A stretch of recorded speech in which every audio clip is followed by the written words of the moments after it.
Vou convidar os irmãos a estarem abrindo as suas Bíblias em Mateus, capítulo 21. Graça e paz aos irmãos que vão estar assistindo essa mensagem. E convido os irmãos a abrirem a sua Bíblia em Mateus, capítulo 21.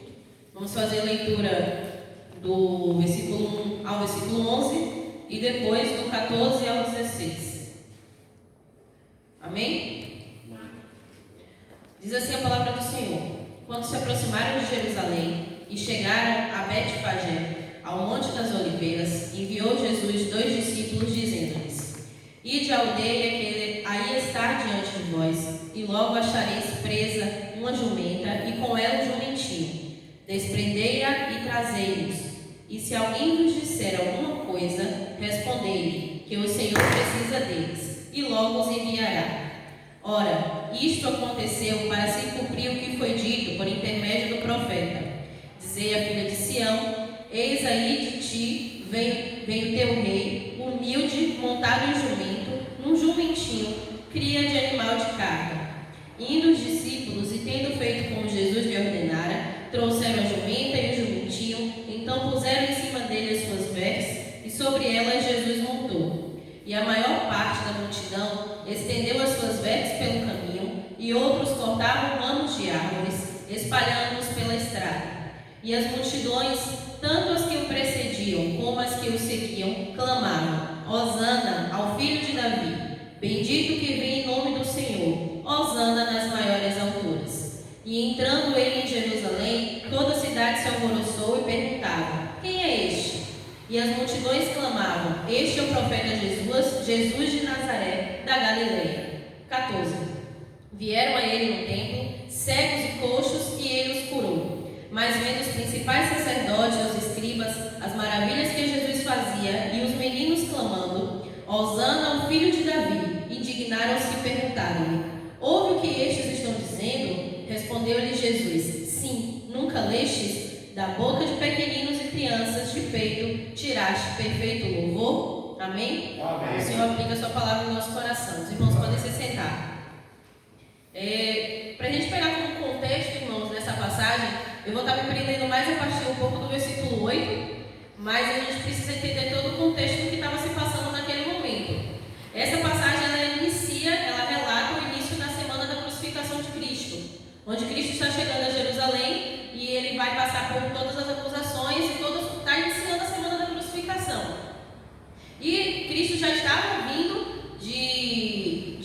com uma multidão, onde ele já estava realizando curas e milagres. Então a gente vê, se a gente voltar um pouquinho no capítulo 20, a última parte do capítulo 20 é a cura de 2 cegos de Jericó. Então o Senhor já estava fazendo milagres e manifestando o seu poder dentro de toda a sua vida. E antes de chegar a Jerusalém, ele tinha curado 2 cegos e estava sendo acompanhado por uma multidão. Esse período com o qual Jesus Cristo está chegando a Jerusalém era o início da festa da Páscoa, onde as pessoas que moravam as pessoas de todos os locais iam para Jerusalém para poder fazer a sua oferta, entregar o seu dízimo e também para participar das festas referente ao período da Páscoa. Então, tinha-se uma grande multidão que já vinha acompanhando Jesus Cristo, desde Jericó, que já vinha com ele, como também tinha uma grande multidão que já estava chegando em Jerusalém por conta das festas. E o que a gente vê aqui, que a gente leu no início, principalmente do versículo 1 ao 7, é a realização da profecia de Zacarias. Zacarias, no capítulo 9, versículo 9, ele prediz como o rei, o Messias, iria estar chegando, iria estar se apresentando, iria estar chegando em Jerusalém.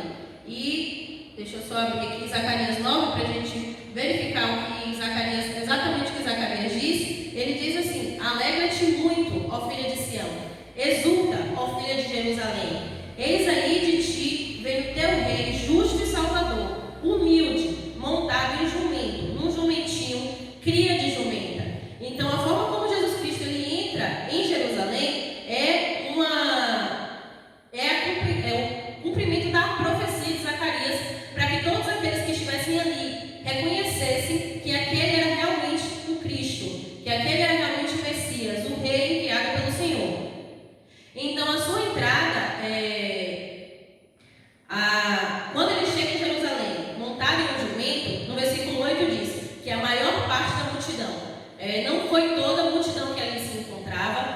a maior parte da multidão estendeu suas vestes pelo caminho por onde Cristo passava montado no jumento em sua entrada em Jerusalém. Além de estender as suas vestes, eles estendiam ramos de árvores, espalhando por toda a estrada.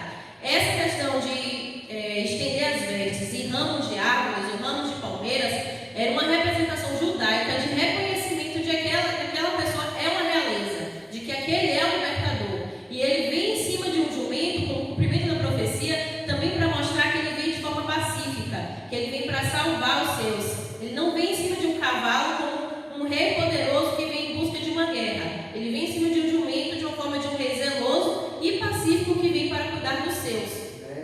E o pessoal de Jerusalém, aquela multidão que ali já estava e que acompanhava Jesus, reconheceu Jesus Cristo naquele momento, como que ele era realmente o Messias. Então, uma boa parte da multidão reconheceu. Essa parte que reconheceu, a gente vê a partir do versículo 9, que eles começaram a clamar: Hosana, filho de Davi, Hosana nas maiores alturas. Então, quando eles falam Hosana, filho de Davi, no momento que eles falam com o filho de Davi, também é prova de reconhecimento de que aquele era Cristo. Porque se fala que era filho de Davi, mostra que ele veio da descendência de Davi, como também se cumpre a profecia. E toda a multidão, ela se reconhece e clama ao Senhor. A partir desse todo o contexto que a gente está vendo, eu quero tirar 3 lições para a gente, para a nossa vida. Não seriam bem lições, mas refletir em 3 pontos. Que o primeiro é que Jesus se apresenta em nossa vida, e quando nossos olhos são abertos, realmente para a gente ter a visão de quem é Cristo, quando Jesus Cristo se apresenta a nós, quando o Espírito Santo chega a nós, nossa visão é aberta, e nós reconhecemos e conhecemos Cristo, que é impossível nós não reverenciarmos. Teve um amigo que me disse uma vez que ao momento quando a gente encontra Cristo, é como se eu fosse cego, eu não tivesse minha visão, não enxerguei, cheguei à escuridão por toda a minha vida, e no momento que Cristo chega a mim, a minha visão se abre. Então eu passo a enxergar tudo aquilo que eu vivia na escuridão. E no momento que minha visão se abre, eu não tenho como rejeitar isso que eu estou vendo e voltar para a escuridão. Então, no momento que Cristo se apresenta a gente, que a gente o reconhece, a gente só tem a reverenciar, como aquele povo estava fazendo em Jerusalém naquele momento. Eles estavam reverenciando a Cristo, reconhecendo que Ele era Senhor, porque o conheceu de tudo com o qual Ele já estava fazendo em seu período até o momento da crucificação. Então, reconhecia que Ele era Cristo. E esse é o principal ponto que acontece nas nossas vidas. Nós, como cristãos, nós o reconhecemos. Cristo se apresenta a gente, nós o vemos e nós o reconhecemos, e é impossível não reverenciarmos. E como é dito, também como Ele veio num jumento de forma pacífica, Cristo chega em nossas vidas hoje também de forma pacífica, demonstrando amor e não como um guerreiro que quer destruir ou quer briga conosco. Então esse é o primeiro ponto com o qual nós reverenciamos, conhecemos e reverenciamos esse Cristo, que reverenciamos Jesus Cristo quando Ele se apresenta a gente. O outro ponto é o que me trouxe mais a falar sobre essa passagem hoje, que foi o que o Senhor colocou no meu coração, foi porque há um tempo atrás, e há muito tempo, a gente canta principalmente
Senhor, envia-me a mim. Então envia eu mesmo para pregar a mim mesmo. Então no momento que a gente reconhece a Cristo, principalmente nesses momentos que nós vivemos de isolamento social, onde nós estávamos sozinhos dentro de casa, e era na leitura da Bíblia ou escutando uma palavra a sós, que nós temos que nós percebemos isso. Senhor, envia-me a mim mesmo, se revela a mim, e que eu própria esteja me evangelizando para que eu salve a minha vida. No qual sentido? No sentido de quando eu vou para a leitura da palavra, quando eu me debruço diante do Senhor em oração. A gente traz essa questão de uma petição ao Senhor, de como que, para que Ele nos salve. E a outra parte, e o outro sentido de Hosana, quando a gente traz, é também num sentido de clamar ao Senhor e de louvar o seu nome.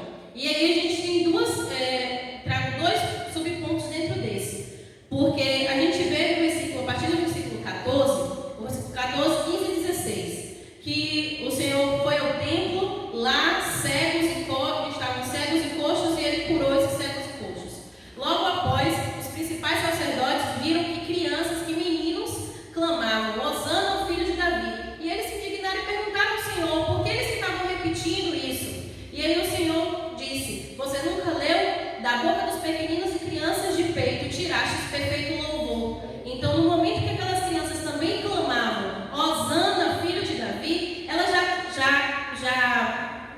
como se fosse assim, a gente entra naqueles que já são salvos, que já tiveram o conhecimento de Cristo como Senhor, já são salvos, que continuam clamando mais em reverência, com louvor, não mais para que já seja salvo novamente, porque ele já é salvo, mas ele continua clamando em situação de louvor. Eu vou louvar aquele que me salvou. Então as crianças, elas estavam nesse momento usando isso como louvor ao Senhor. E nós hoje, nós cantamos e nós bradamos e nós clamamos Hosana nas alturas, porque nós estamos louvando aquele que nos salvou. E no momento que nós fazemos isso, nós também estamos evangelizando, porque quando a gente volta cá no versículo 11, no versículo 10 e 11 diz assim: e entrando ele em Jerusalém, toda a cidade se alvoroçou e perguntavam: quem é este? E as multidões clamavam: este é o profeta Jesus de Nazaré da Galileia. Então aqueles que não conheciam a Cristo, que não sabiam quem era ele, quando via boa parte da multidão clamando, louvando e reverenciando, eles tinham curiosidade de saber quem era aquele. Então no momento que nós estamos ali louvando ao Senhor, nós estamos louvando, o reverenciando, o adorando, que isso nos alimenta como cristãos, nos dá prazer, nos dá felicidade, estamos reverenciando o nosso Deus. Nós também estamos evangelizando aquele que não conhece, porque ele vai ficar curioso de saber quem é esse, que essas pessoas tanto clamam, que essas pessoas tanto louvam, que essas pessoas estão tão felizes de glorificar ele. Então nós também temos essa questão. No momento que nós clamamos, nós também estamos louvando o Senhor e evangelizando as outras pessoas com qual não conhecem a Cristo. E essa era a mensagem que eu queria trazer para a igreja hoje.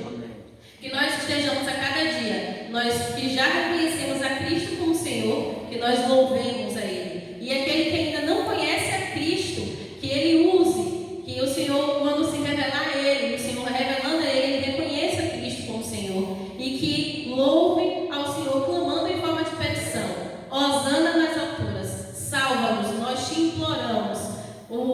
Aquele que